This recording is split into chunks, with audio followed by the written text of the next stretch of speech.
মা আমার জন্য গ্রাম থেকে কিছু শাকসবজি, দেশি মুরগি, গরুর গোস্ত অনেক জিনিস পাঠিয়েছে। আজকে আমি আপনাদেরকে দেখাবো কি কি পাঠিয়েছে আমার মা আমার জন্য।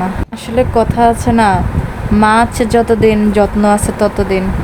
এই যে দেশি মোরগ, আমার মায়ের হাতে বড় করা মোরগ, অথচ নিজেরাই কষ্ট করে মোরগের পেছনে কত কষ্ট শ্রম দিচ্ছে, অথচ নিজেরাই খায় না, ছেলে মেয়েদের জন্য পাঠিয়ে দেয়।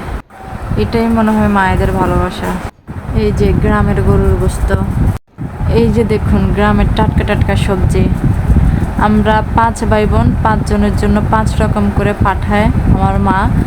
বাবারও ফোন করে, মা তুলে তুলে 5 জনের জন্য 5 রকম করে পাঠায়। আসলে এগুলো সব কিছুতে বাবা মায়ের ছোঁয়া, বাবা মায়ের ভালোবাসা। আসলে বাবা মায়ের জন্য আমরা কিছুই করতে পারি না, তারা আমাদেরকে নিঃস্বার্থভাবে ভালোবেসে যায়। আসলে এগুলো শুধুই খাবার না, এগুলোই হচ্ছে বাবা মার ভালোবাসার প্রতীক।